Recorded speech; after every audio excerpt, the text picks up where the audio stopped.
हरिओम। मैं आनंद चांडिल्य आपका अपने इस यूट्यूब चैनल पर हार्दिक स्वागत करता हूं, हार्दिक अभिनंदन करता हूं। दर्शकों, आज की वीडियो में हम जानेंगे गोत्र, शांडिल्य गोत्र के बारे में चर्चा करेंगे।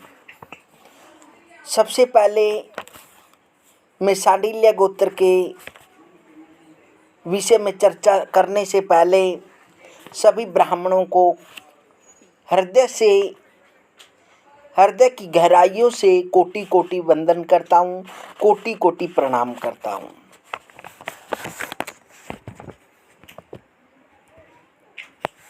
जिस व्यक्ति ने धैर्य, अक्षमा, इंद्रियों का निग्रह करने की क्षमता, चोरी न करने की प्रेरणा, पवित्रता, काम, क्रोध आदि षड्रिपुओं का दमन करने की शक्ति, विद्या, सत्य भाषण और क्रोध पर नियंत्रण हो, वह मनुष्य है।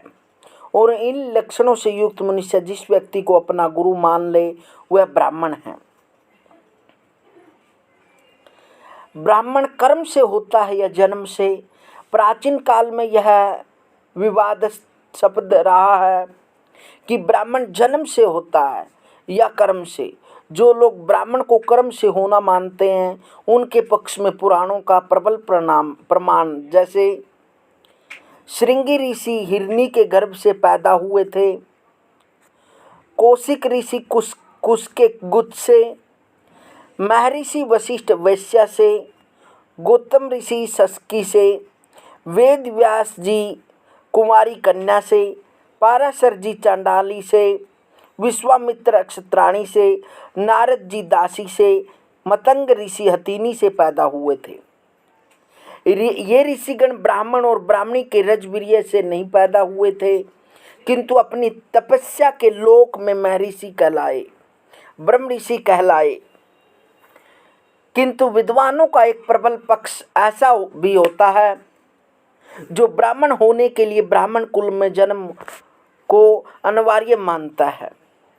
हमारे देश का ब्राह्मण परिवार और पूरा देश भी इस द्वितीय पक्ष को ही मान्यता देता है, जबकि उपरोक्त अधिकांश ऋषियों के गोत्र आज भी प्रचलित है, जिनकी कुलीनता पर किसी की उंगली नहीं उठ सकती। इन ऋषियों को भी जन्मना ब्राह्मण होना ही समाज ने मान लिया। हमारा लक्ष्य भी निरर्थक उपरोक्त विवाद में जाने का नहीं है। वर्तमान में जो गोत्र, परवर, वेद, शाखा, सूत्र आदि प्रचलित है, उसे ही आम ब्राह्मण समुदाय की सेवा में प्रस्तुत करना है। ब्राह्मण समाज का हर व्यक्ति किसी न किसी गोत्र से संबंधित है। तो आइए इन गोत्र, शाखा, सूत्र आदि पर विचार करें। सबसे पहले गोत्र। किसी वंश के मूल व्यक्ति की वंश परंपरा जहाँ से प्रारंभ होती है, उस वंश का गोत्र उसी के नाम से प्रचलित हो जाता है। सारा ब्राह्मण समाज किसी न किसी ऋषि की ही औलाद है।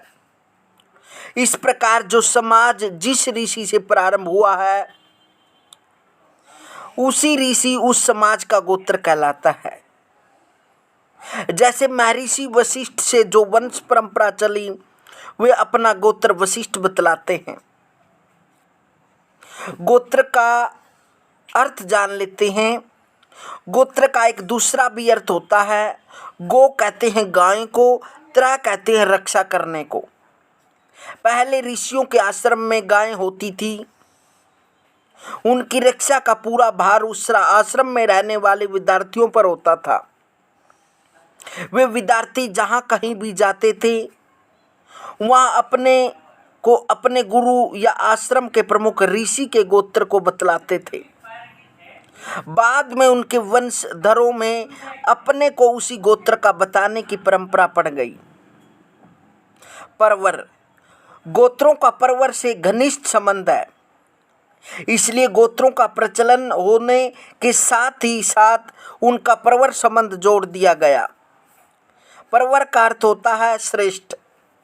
परवर उन ऋषियों को कहते हैं जो गोत्राकारों के पूर्वज और महान थे। गोत्र और परवर का अंतर बताते हुए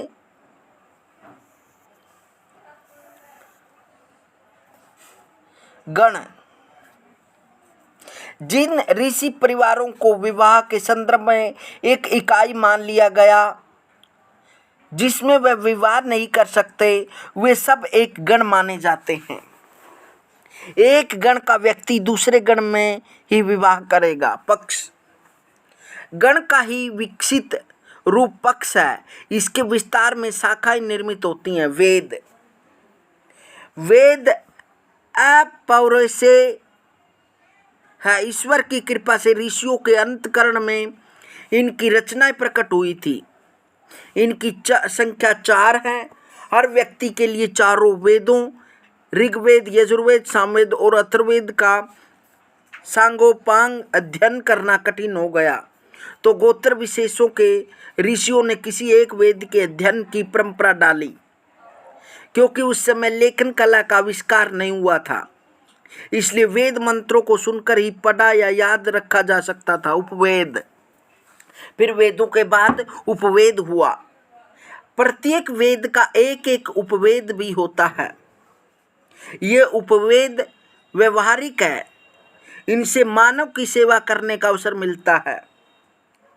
ऋग्वेद का उपवेद आयुर्वेद, यजुर्वेद का उपवेद धनुर्वेद, सामवेद का उपवेद गंधर्ववेद और अथर्ववेद का उपवेद स्थापत्य वेद है। ये उपवेद जीविकोपार्जन में सहायक होते हैं। शाखा, उसके बाद शाखाएं। जब किसी एक गोत्र का व्यक्ति उस गोत्र के लिए निर्धारित वेद का पूर्ण रूपेण अध्ययन करने में असमर्थ होने लगा, तो ऋषियों ने वैदिक परंपरा को जीवित रखने के लिए शाखाओं का निर्माण किया। इस प्रकार प्रत्येक गोत्र के लिए अपने वेद की किसी शाखा विशेष का अध्ययन अनिवार्य कर दिया। सूत्र शाखाओं से भी सूक्ष्म होते हैं। जब गोत्रानुयायियों के लिए शाखाएं भी भारी पड़ने लगी, तो परिवर्तित ऋषियों ने उन शाखाओं के भाव को सूत्र रूप में परिणित कर दिया। इस प्रकार प्रत्येक गोत्रावलंबी को अपने सूत्र की जानकारी परम आवश्यक है। शिखा, अपने अपने गोत्र के अनुसार शिखाएं होती हैं। अपनी पहचान बनाए रखने के लिए शिखा चोटी बाएं और दाएं से घुमाकर बांधने की परंपरा डाली गई। किसी के गोत्र में दाहिनी से गांठ लगाई जाती है और किसी में बाएं से। पाद, यह भी अपनी परंपरा की पहचान बनाए रखने वाली एक विधि है। किसी गोत्र वाले पहले दाहिना पांव धोते, तो किसी गोत्र की परंपरा बायां पांव धोने की। देवता, प्रत्येक वेद का और गोत्र के अनुसार देवता होता है। प्रत्येक वेद या शाखा का पठन पाठन करने वाले किसी खास देवता की आराधना करते हैं, वही उनका कुल देवता है। छंद, जिस गोत्र के लिए जो वेद पढ़ना अनिवार्य है, वह वेद जिस छंद में गाया जाता है वही उस गोत्र का छंद होता है। मूल स्थान, गोत्रकारों ने जिस मूल स्थान पर रहकर अपना वंश लाया वह उनका आदि स्थान या शासन कहलाता है।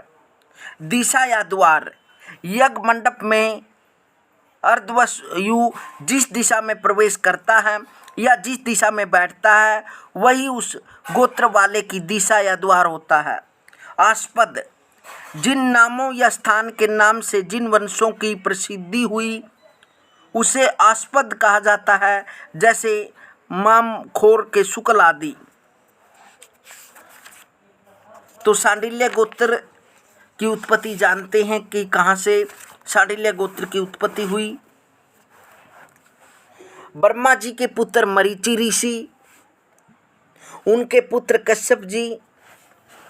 कश्यप जी ने यज्ञ द्वारा शांडिल्य ऋषि को प्रकट किया। ये अग्नि जैसे तेजस्वी थे। कहते हैं कि अग्नि का भी गोत्र शांडिल्य ही है। शांडिल्य वंश में एक पुरुष महाप्रतापी हुआ, उसका नाम उतासन था। उतासन के वंश में मनोरथ तिवारी नामक एक उद्भट विद्वान हुए। बुंदेलखंड के राजा को कोई पुत्र नहीं था। इन्होंने पुत्रेष्टि कराई राजा का नाम अमर सिंह था। उन्हें पुत्र रत्न की प्राप्ति हुई। राज पुरोहित का नाम विश्वनाथ था। उन्होंने प्रभावित होकर मनोरथ तिवारी से अपनी बेटी की शादी कर दी। कुछ समय बाद दतिया, उड़ीसा और महावर के राजाओं ने उन्हें बुलाया और तीनों उनके शिष्य हो गए। कुछ दिनों बाद वे महीपुर के पुरोहित बने और राज पुरोहित गंगाराम की बेटी से दूसरा विवाह किया। उस समय से ये तिवारी से मिश्र हो गए। इनकी निवास भूमि दत्तूरा थी, इसलिए वे दत्तूरा के मिश्र कहलाए। पहली पत्नी से कमल नाभि नामक पुत्र हुआ। वह माता के साथ मऊ गांव में रहा, इसलिए मऊ का मिश्र कहलाया। यहीं से सांडिल्य गोत्र का विस्तार हुआ। इनके वंशज विभिन्न गांवों में भिन्न भिन्न उपाधियों से प्रसिद्ध हुए। कुछ गांव और सांडिल्य गोत्री ब्राह्मणों की उपाधियां इस प्रकार से बताई। अब जानते हैं सांडिल्य गोत्र का वेद, शाखा, सूत्र, उपवेद, शिखा, पाद, छंद क्या क्या है। सांडिल्य गोत्र इनके दो वेद हैं, श्रीमुख और गर्दमुख। आस्पद तिवारी सांडिल्य गोत्र का जो वेद है वो सामवेद है। सामवेद में गायन से संबंधित, संगीत से संबंधित, वाद्य यंत्र, हारमोनियम, तबला आदि जितने भी आते हैं वो सामवेद से संबंधित में आते हैं। और जो सांडिल्य गोत्र में जन्म है जिसका, उन्होंने पूजा स्थान में सामवेद को जरूर रखना चाहिए। शाखा कोथुमी है और सांडिल्य गोत्र का जो सूत्र है वो गोबिल है। जो सांडिल्य गोत्र का उपवेद है वो गंधर्व वेद है। शिखा जो वाम, जो सांडिल्य गोत्री है उन्होंने शिखा वाम की ओर घुमाकर बांधनी चाहिए। पाद वाम है, जब भी चलें तो अपने बाईं पैर को आगे करके चलें। छंद जगती छंद है। उपास्य देव विष्णु हैं, इन्होंने ज़्यादा से विष्णु की आराधना करनी चाहिए। सांडिल्य असित कश्यप श्रीमुख सांडिल्य है। गोरखपुर से सरयाम, सहोग, गौरा, जूड़िया, देवरुआ, मलुआ, सिरजम, धानी, सोपरी, चेतिया और परतावल इन गांवों के तिवारी परिवार में पंक्ति भेद है। इनके नाम के साथ राम, कृष्णनाथ तथा मणि शब्द लगाते हैं। सरसा, सहोगौरिया, उनवलिया, अतरौली, रुद्रपुर, जड़िया, बहुवारी आदि के निवासी अपने नाम के साथ मणि शब्द लगाते हैं। कदहा, गोपीकांद, यगेरा और घोड़नर के तिवारी लोगों का गोत्र तो सांडिल्य है, किंतु प्रवर सांडिल्य कोलव तथा वाल्मीक है।